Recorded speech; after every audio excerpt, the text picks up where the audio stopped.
Duncan Hamilton, easy first round it looked like, but how did it feel for you? Felt good, yeah.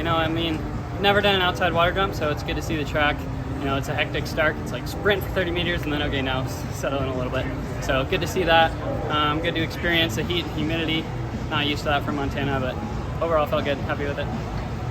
Tell me about that race at regionals, running a personal best and number 2 NCAA all time. Like, obviously you don't need to run that fast to qualify, but what was your thinking, and were you happy with the race? Yeah, pretty much the instruction from my coach was like, well, it's a good opportunity to run fast. Conditions are good, so go for it. We still have 2 weeks before nationals, so plenty of time to recover, build some momentum, get a really solid fast one in. So that's what I did. It felt good, kind of just got in a really nice rhythm and kept it going. So yeah.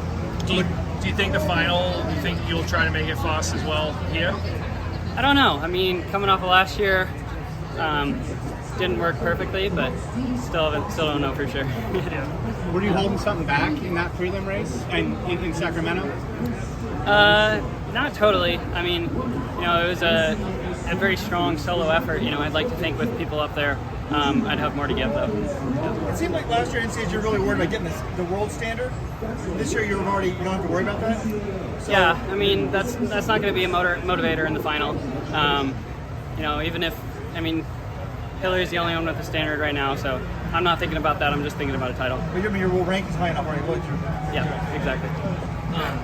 You and Levi were running up there briefly at the front. How'd that feel? I know it's not a finals race, but to do that at NCAAs, how'd that feel? It was awesome, yeah. To have your teammate next to you, it kind of makes you feel more comfortable, relax a little bit, like a little bit more of a workout mindset, even though it's a race. But yeah, just looking over to him, felt good. Yeah, and Ed took the lead there late. Parker was in the race. I guess how did it feel to kind of go up against those guys early before the final? Yeah, no, it was a good practice of like a little bit of a slower race in the beginning and then closing hard. I felt good cranking down the pace towards the end, so that'll be the plan on Friday as well. Yeah, and I know you're such a team-oriented guy. I saw you and Levi coaching and yelling to Rob out there. I guess what kind of went into that decision to kind of go cheer on your teammate? Yeah, for sure. We're always going to cheer on our teammates if we can. Looking to have 3 in the final, I think it might only be 1, but happy nonetheless just to have those guys here. Yeah. You got 3 guys to NCAAs from Montana State. How'd you guys become a Steeple powerhouse?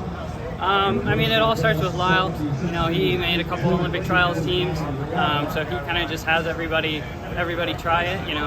He instills that confidence that, this can be a great event that can take you far in the NCAA. So it starts with Lyle, and then kind of me having that success and just dragging my teammates along with me. Did you come in thinking you might be a steepler in college?